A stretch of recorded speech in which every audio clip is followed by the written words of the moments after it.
It's 7 o'clock. So first of all, I'd like to welcome all of you here tonight. We're going to start off with a special meeting. And first of all, as usual, we will have the roll call. Councilmember Lewis? Present. Councilmember Carlson? Here. Councilmember Makita? Here. Vice Mayor Widmer? Here. Mayor Dobby? Here. Second item is public comment. And for not for the special meeting. Okay? So for the public comment, the public comments for this special meeting are limited to the items on the agenda. Do I have any public comments?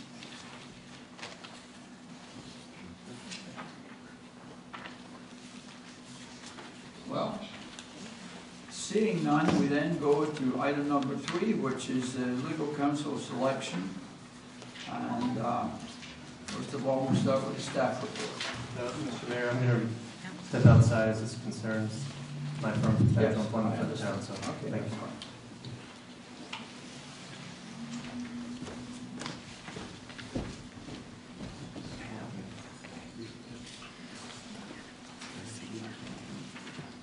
Do you want to do your staff report? Let's have the staff report. That will be the committee. Okay. All right, so Let's now we'll have the chairman of the committee and give the staff. Good evening, Mr. Mayor, members of the council. My name is Chris Covey. I'm from the Lindenwood area.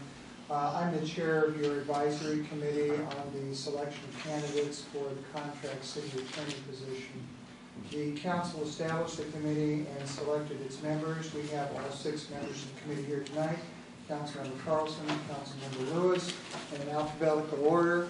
Peter Carpenter, I'm sorry I did it wrong, Scott Barnum, Peter Carpenter, Vivian Krall, and me. So if you have any questions, we're happy to answer them. You have the staff report with our recommendations. We started our work last month with reviewing the 10 proposals, and they were over 200 pages long. We all did our homework. All members of the committee participated in the deliberations, the 3 meetings we had, and in all the considerations. We had 10 candidates. We narrowed it down to 4 candidates who we interviewed 2 days ago here in the council chambers. The process was led by, or suggestions were made by interim city manager John Danielson, who did a very, very good job, very helpful, along with assistant city clerk Teresa Del Santa. We came up with 3 recommendations for you. We ranked 2 in the first order, in the first place, and the third one we ranked in 3rd place. So we have sort of 2 first-place candidates. What we are presenting to you are 2, in essence, large law firms, and really a person who is assisted by a single person. The first law firm is the law firm of Best & Krieger, located in Walnut Creek. It is a well-known California firm of large size that specializes in public agency law. It has all the attributes and all the abilities of a large law firm. It has a great deal of depth of experience. The second first place recommendation is William Connors, who for 25 years was either the deputy city attorney or the city attorney for the city of Monterey. Since 2005, he's been a municipal legal consultant and has consulted with several firms. I should say that for the firm of Best & Krieger, the attorney proposed there, Mala Subramanian, is serving currently as the providing city attorney services for the cities of Clear Lake and Lafayette. The third candidate is one known to you. It's your present law firm of Burke, Williams, and Sorensen. They propose a different alignment in the team members, but that is the firm that has been serving the town at least for the last 9 months. So you have those 3 recommendations from us. We have all members, as I say, of the committee are here. If you have questions of us that we can answer, we're happy to do so. But other than that, we leave it to the members of the council to do with our recommendations what you wish. And we thank you very much for giving us the opportunity to serve the council and the town. And I don't know if any members of the committee would like to make any elaboration on any of the comments I've made. They are welcome to do so.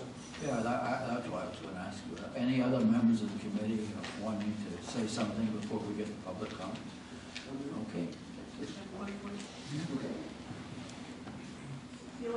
wish to make was that all of the candidates that we interviewed, of all of them, they would all serve the city well, the town well. It's just that we had decided that we would try to rank them, and that we did. But I would tell you that I think most of the members of the committee would echo my sentiments that they would all serve you well. Okay, I'll now bring this back to the council for any questions from the council members. So you interviewed, I guess, 4 firms and ranked them, just giving us the top 3.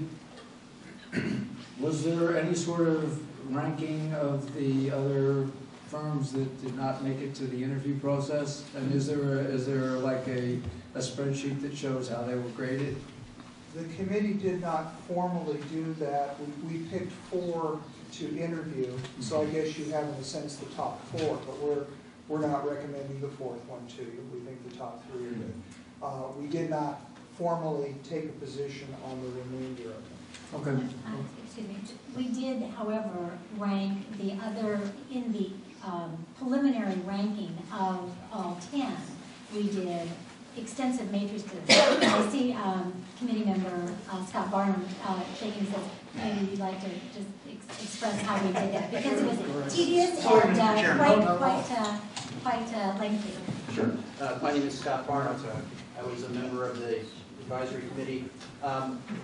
The plan of attack to try to bring some quantitative or more rigorous process to the evaluation, we had a number of factors which we considered, and we had an array, a matrix of factors that we considered, and we rated individually, independently, each of the law firms based on these different factors, and then our city manager helped us aggregate them, right, and then redisplay them. So the forms and matrices or whatnot are all available to the council as they so choose. So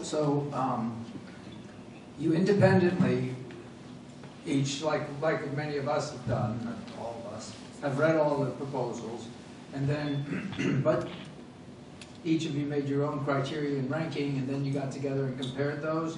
No, we had definitive.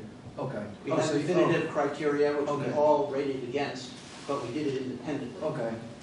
All right. You know, if it's available, obviously you did some of this in closed session, so, you know, okay, so we're not allowed to see it. Are we allowed to see it? I mean, I think that would be very important to us. I understand why you did stuff in closed session, because when you're going through the interview process, you know, you don't want somebody else to be sitting in it when they're gonna go last. Sure. But, you know, I'll leave that up for the right people to make the decision. So let me, Mayor and council members, let me take a look at that. There was a ton of work that went into this. And it was, as Scott said, it was all independent of one another, but then they came together and merged the data to get the various tiers. So let me see if I can reconstruct and I'll distribute the council as council allows. I think we'd like to see something. So Sure. That's my opinion. And the only other thing I'd like to, from my point of view, to share with the council was, while we did all 10, right, there was a fall off between the 4th and the others. That's why we decided just to interview 4. Our chairman did some preliminary reference checking himself, right, prior to the interviews. In the end, I think we've given you a reasonable array to choose from big, you know, very polished and professional, to someone who could slip in and be your right-hand person as almost an employee, and that's how he presented himself. And there are some distinct advantages to having this sort of approach, which you obviously will consider. But we think we've given you a nice array. Personally, on my behalf, you know, I appreciate all the work that everybody did, including the fellow council members, and you know, I read the proposals myself, and of your top 3, my top 2 were in there, so we're in agreement. We're good on something. For council